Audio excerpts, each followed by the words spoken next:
Hello everyone, मैं doctor Deepshikha पाल, assistant professor sociology. मैं आपका इस ऑनलाइन प्लेटफॉर्म पर हार्दिक स्वागत करती हूँ। हम लोगों ने जो हमारा पिछला वीडियो है उसमें यह देख लिया था कि परिस्थिति का क्या तात्पर्य होता है, और आज हम पढ़ेंगे कि समाजशास्त्र विषय के अंतर्गत भूमिका अवधारणा का क्या अर्थ है, इसका क्या तात्पर्य होता है। जैसा कि हमने पिछले वीडियो में जाना था कि समाज में जो व्यक्ति होते हैं उनकी कई सारी परिस्थितियां होती हैं।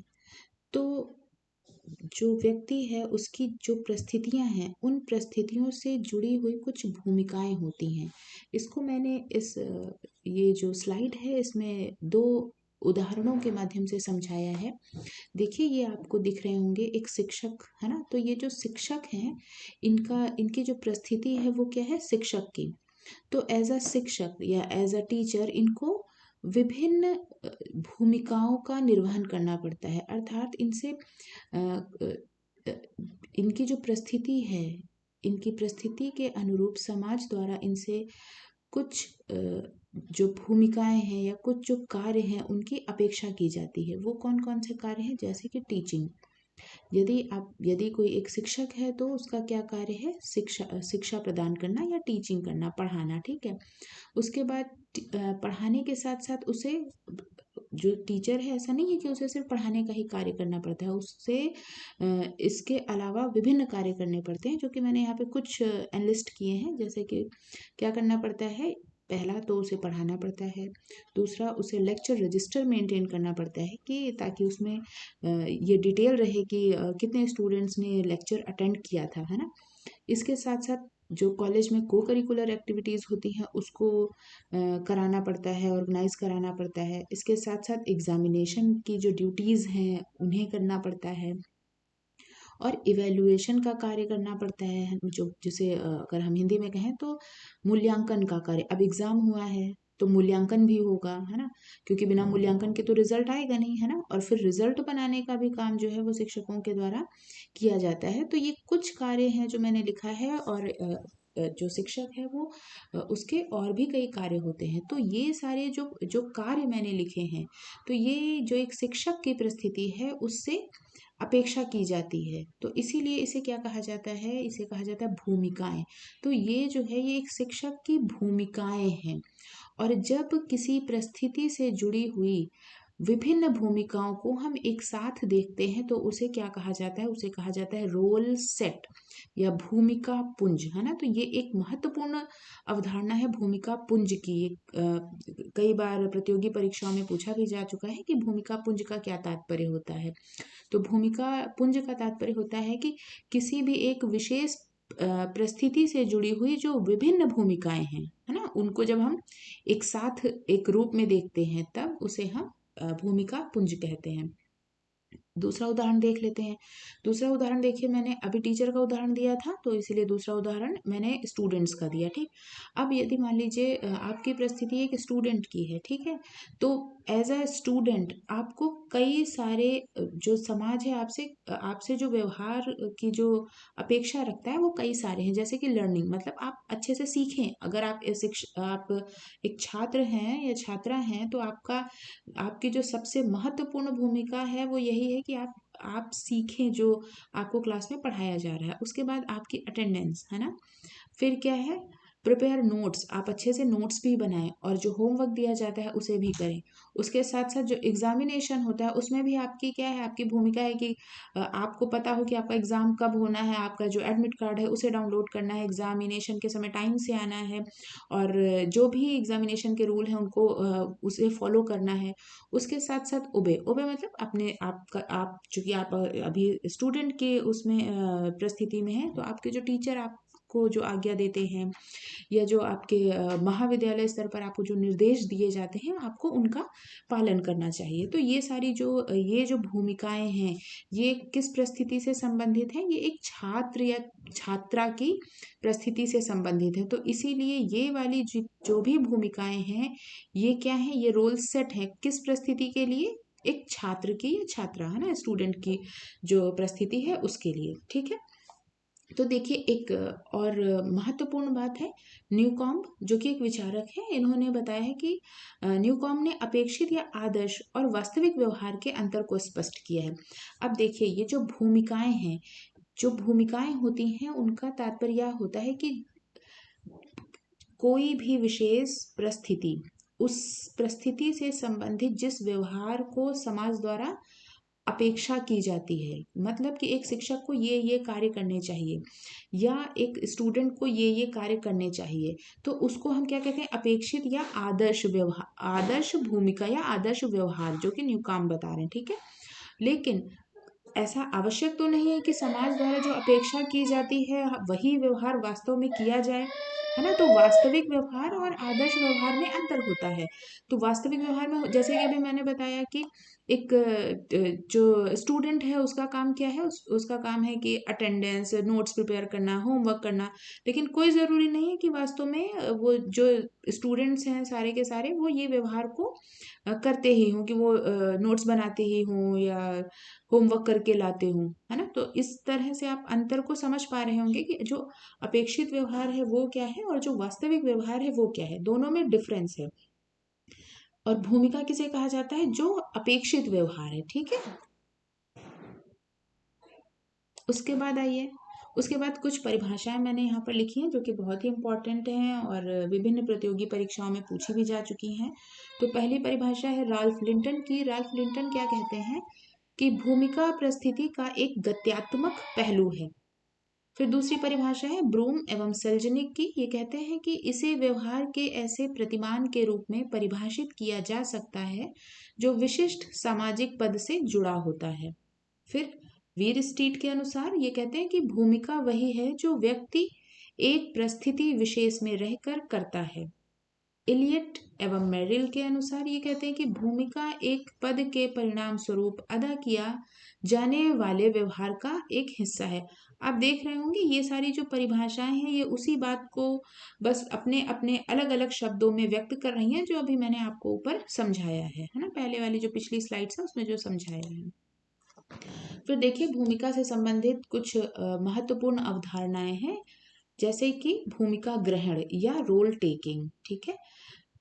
सीखने की प्रक्रिया अर्थात समाजीकरण के द्वारा व्यक्ति अनेक विशिष्ट भूमिकाओं को सीखकर उन्हें ग्रहण कर लेता है, इसे ही भूमिका ग्रहण कहा जाता है।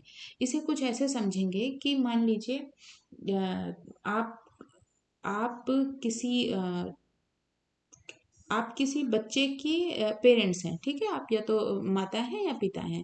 तो अब आप क्या करते हैं, जो दूसरे माता पिता होते हैं उनसे क्या करते हैं, कहीं ना कहीं सीखते हैं कि बीइंग अ पेरेंट्स आपको कैसा अपने बच्चों के साथ कैसा व्यवहार करना चाहिए। तो इस तरह फिर जब आप जो अपने अभिभावक हैं उनसे संबंधित जो व्यवहार हैं, जो भूमिकाएं हैं, जब उनको ग्रहण कर लेते हैं तो उसे कहा जाता है भूमिका ग्रहण, ठीक है। उसके बाद नेक्स्ट क्या है, भूमिका पालन या रोल प्लेइंग। समाज की अपेक्षाओं के अनुरूप अपनी भूमिकाओं का पालन करना ही क्या कहलाता है, भूमिका पालन या रोल प्लेइंग। ये बहुत ही आसान है, ये जस्ट वैसे ही है कि यदि मान लीजिए आप, चूंकि अगर आप पढ़ रहे हैं तो जाहिर सी बात है कि आप एक स्टूडेंट होंगे। तो यदि आप एक स्टूडेंट हैं तो समाज द्वारा आपसे जो भूमिकाओं की अपेक्षा रखता है, जैसे कि मैंने अभी पिछली वाली स्लाइड में बताया था कि एज अ स्टूडेंट आपको कई सारे काम करने होते हैं। तो जो ये अपेक्षा रखी जाती है, यदि आप उनके अनुरूप व्यवहार कर रहे हैं तो उसे कहते हैं कि आप अपना जो आपकी जो भूमिकाएं हैं उनका पालन कर रहे हैं, ठीक है। तो उसे ही कहा जाता है भूमिका पालन। फिर देखिए अभिनय की भूमिका या प्लेइंग एट रोल, ठीक है। जब व्यक्ति किसी अन्य पात्र की भूमिका का अभिनय करता है तो इसे क्या कहा जाता है, अभिनय की भूमिका या रोल प्लेइंग। जैसे नाटक, आपने देखा होगा कि जो जो स्कूल कॉलेजेस होते हैं वहाँ पर कभी कभी गांधी जयंती है, तो गांधी जयंती के अवसर पर आपने देखा होगा कि जो छोटे छोटे बच्चे हैं या जो छात्र हैं उनको गांधी जी का जो पात्र है उसकी भूमिका अदा करने के लिए नाटक का मंचन किया जाता है ना। या फिर कोई स्पेशल ओकेजन है तो उसमें जैसे जो स्वतंत्रता सेनानी है तो उनकी भूमिकाओं का अभिनय करना है। तो जब ऐसी इस तरह से जब हम दूसरे जो पात्र हैं की भूमिकाओं को निभाते हैं। मान लीजिए रामलीला है, ठीक है, तो रामलीला में क्या होता है, कोई राम बना है, कोई लक्ष्मण बना है, तो इस तरह से ये जो दूसरे पात्र हैं उनकी भूमिकाओं का जब हम अभिनय करते हैं तो उसे कहा जाता है अभिनय की भूमिका या प्लेइंग एक्ट रोल। ठीक है, फिर नेक्स्ट जो कॉन्सेप्ट है वह है भूमिका दूरी या रोल डिस्टेंस।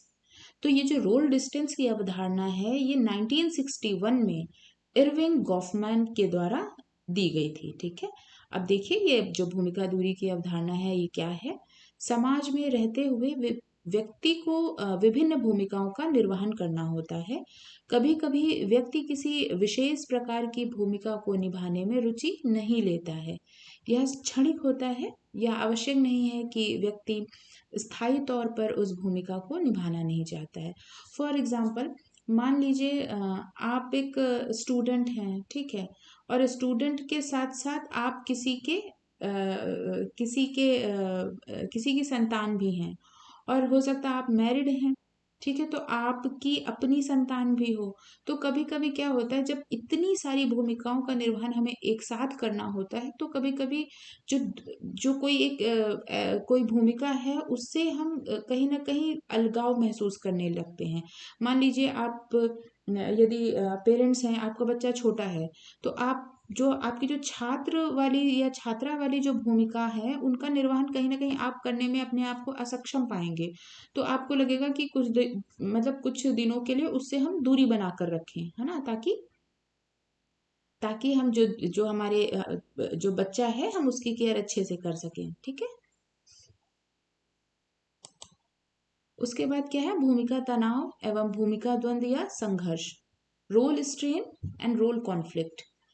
कभी कभी क्या होता है कि जो दो दो भूमिकाएं हैं उनमें विरोधाभास की स्थिति उत्पन्न हो जाती है। तब ऐसी स्थिति में व्यक्तियों के द्वारा अपनी भूमिकाओं का निर्वहन समाज की अपेक्षा के आधार पर करना कठिन हो जाता है। मतलब ऐसा व्यवहार जो समाज हमसे अपेक्षा रखता है हम उसको करने में कहीं ना कहीं असक्षम पाते हैं स्वयं को। जैसे कि एक पिता जो कि न्यायाधीश भी हो और उसके पुत्र के द्वारा कोई अपराध किया गया हो, अब क्या करना है, अब उसके पुत्र के द्वारा अपराध किया गया है तो अब ये जो न्यायाधीश है अब इनको न्याय देना है। तो अब यदि कोई और व्यक्ति होता इनके पुत्र की बजाय तो शायद इनके लिए उसको सजा सुनाना आसान हो जाता, लेकिन चूंकि सामने अपना ही पुत्र है और मान लीजिए पुत्र ने कोई ऐसा अपराध किया है जो अक्षम्य है, जिसको क्षमा नहीं किया जा सकता, उसके लिए उसको दंड देना ही पड़ेगा। तो इस तरह का जब विरोधाभास होता है तो उसे क्या कहा जाता है, उसे हम भूमिका तनाव कहते हैं या भूमिका द्वंद्व कहते हैं। इसको कुछ इस तरह से भी समझ सकते हैं। मान लीजिए कोई एक शिक्षक है और उसका जो पुत्र है या पुत्री है उसके ही क्लास में पढ़ता हो, और चूंकि अब वो शिक्षक है तो एग्जाम की कॉपीज भी वही चेक कर रहे हैं, है ना। तो अब ऐसी सिचुएशन में वो देखते हैं, वो पाते हैं कि अरे मेरे बेटे ने तो कॉपी बिल्कुल ब्लैंक छोड़ दी है ना। तो अब क्या है, एज या तो एज अ फादर या एज अ मदर हमें लगेगा कि अपने बच्चे को पास कर दें किसी भी तरह, लेकिन एज अ टीचर जो उनकी भूमिका है वो क्या कहती है, एज अ टीचर तो आपकी भूमिका यही है कि आप जिस बच्चे ने जैसा लिखा है आप उसको उसके अकॉर्डिंग मार्क्स देंगे। तो यहाँ पर भी कहीं ना कहीं ये जो दो भूमिकाएं हैं इनके बीच में तनाव की स्थिति है कि या तो आप एज अ मदर आप अपनी भूमिका का निर्वहन ठीक से नहीं कर पाओगे, या फिर आप जो एज अ टीचर उसका जो आपकी भूमिका है उसका निर्वहन ठीक से नहीं कर पाएंगे। तो जब ऐसी सिचुएशन है तो इसे हम भूमिका तनाव कहते हैं। ठीक है, उसके बाद नेक्स्ट है रोगी की भूमिका या रुग्ण की भूमिका, सिक रोल। ये जो सिक रोल की अवधारणा है इसका प्रतिपादन टॉलकट पार्सन्स ने किया था और 1951 में किया था, और इनकी एक बहुत ही महत्वपूर्ण बुक है सोशल सिस्टम, है ना, उसमें इन्होंने रोगी की भूमिका की अवधारणा का प्रतिपादन किया था। देखिए ये क्या होता है, रोगी की भूमिका, जब व्यक्ति बीमार होता है तो उसे सामान्य उत्तरदायित्वों तथा जिम्मेदारियों से राहत दी जाती है तथा कुछ विशेषाधिकार प्रदान किए जाते हैं। इसे भी कुछ ऐसे समझ सकते हैं, मान लीजिए कोई शिक्षक है, ठीक है, वो बीमार है, तो उसके जो सामान्य उत्तरदायित्व है, मतलब जब वो स्वस्थ था, है ना, वो शिक्षक जब स्वस्थ था तो वो जो जिन जिन जिम्मेदारियों को निभाता था उससे उसे कहीं ना कहीं राहत दी जाती। जैसे कि अगर आप बीमार हैं तो आपको कुछ विशेषाधिकार भी दिए जाएंगे। फॉर एग्जाम्पल मान लीजिए आपको मेडिकल लीव दे दी गई, ठीक है, तो आपको मेडिकल लीव दे दी गई तो आप क्या है, आप अपने घर पे आराम कर रहे हैं, तो आपके जो सामान्य उत्तरदायित्व थे जैसे कि रेगुलर क्लास में जाके पढ़ाना या को करिकुलर एक्टिविटीज कराना, तो आप वो कॉलेज में जाकर उस तरह से नहीं कर पाते हैं, उससे आपको राहत दी जाती है। ठीक है, तो ये कुछ महत्वपूर्ण अवधारणाएं थी जो कि भूमिका से संबंधित थी। एक और है जो कि है भूमिका बाधा। अच्छा, ये बहुत ही इम्पोर्टेंट है, इसे हम कुछ इस तरह से समझ सकते हैं कि कुछ परिस्थितियों से संबंधित जो भूमिकाएं हैं वो किसी अन्य परिस्थिति पर निर्भर करती हैं। जैसे शिक्षक शिक्षक की जो परिस्थिति है वो कहीं ना कहीं छात्र जो है या छात्र छात्राएं जो हैं उनकी जो परिस्थिति है उसके सापेक्ष यदि शिक्षक है तो शिक्षक अपनी भूमिकाओं का ठीक से निर्वहन तभी कर सकता है जब छात्र भी हो, मतलब जो दूसरी परिस्थिति है वो भी एग्जिस्ट करे। मान लीजिए कोई शिक्षक तो है लेकिन छात्र ही नहीं है, तो इस तरह की जो परिस्थिति है उससे संबंधित जो भूमिकाएं हैं उसका निर्वहन वो शिक्षक कैसे करेगा, क्योंकि एक शिक्षक का जो प्राथमिक कार्य है वो है पढ़ाना। तो अगर छात्र ही नहीं है तो वो पढ़ाएगा किसे। और इसके साथ साथ मतलब ये जो भूमिका बाधा है ये ऐसी परिस्थितियां जो जो किसी परिस्थितियां कह रही हूँ बच्चों, सिचुएशंस है ना, ये परिस्थिति नहीं कह रही हूँ, कुछ ऐसी परिस्थितियां जो भूमिकाओं के निर्वहन में बाधा उत्पन्न करती है। मान लीजिए एक शिक्षक है, अब वो पढ़ाना चाह रहा है तो छात्र ही नहीं है, वो लिखना चाह रहा है चौक ही नहीं है, ब्लैक बोर्ड ही नहीं है, तो ऐसे में कोई शिक्षक कैसे अपनी भूमिका का निर्वहन ठीक ढंग से कर पाएगा जो समाज द्वारा अपेक्षित है ना। दूसरा उदाहरण मैंने डॉक्टर का लिया है। अगर मान लीजिए डॉक्टर है, वो इलाज करने में सक्षम है, लेकिन जब मरीज ही नहीं है, अस्पताल ही नहीं है, दवा ही नहीं है, तो वो कैसे करेगा। तो इसको कहते हैं भूमिका बाधा। मतलब जब किसी भूमिका के निर्वहन में परिस्थितियां कुछ ऐसी हों कि बाधा उत्पन्न हो, तो इसे बोलते हैं भूमिका बाधा। ठीक है, नेक्स्ट आइए, भूमिकाओं के प्रकार।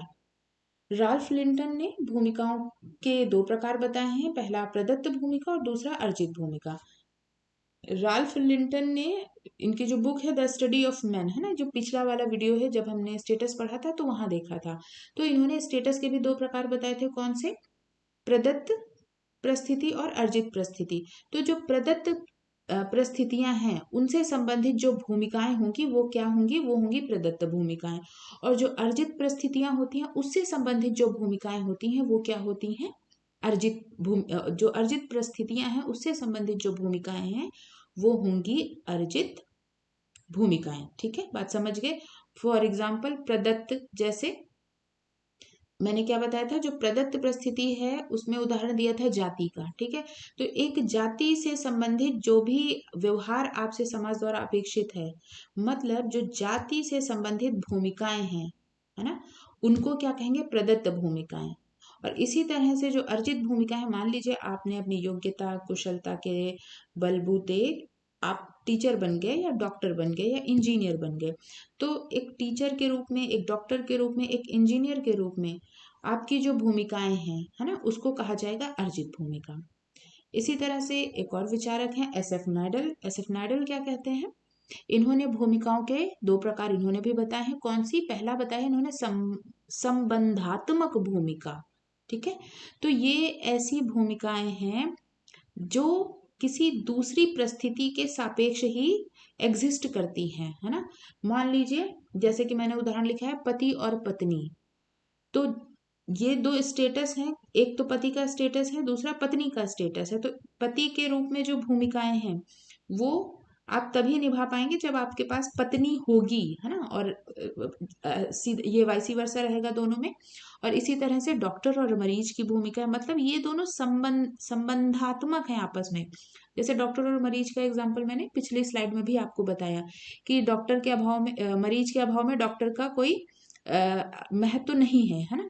उसके बाद कुछ भूमिकाएं जो होती हैं वो स्वतंत्र होती हैं। मतलब कहने का ये है कि कुछ परिस्थितियां स्वतंत्र होती हैं। अगर परिस्थितियां स्वतंत्र हैं तो उससे संबंधित जो भूमिकाएं हैं वो भी स्वतंत्र होंगी, है ना। तो जैसे साधु या कवि। ठीक है। तो आई होप आप अच्छे से समझ गए होंगे। और यदि अभी भी आपको कोई डाउट है तो आप कमेंट करके पूछ सकते हैं। आपको ये वीडियो कैसा लगा ये भी आप बता सकते हैं। So thank you so much. मिलते हैं बहुत ही जल्दी दूसरे वीडियो के साथ।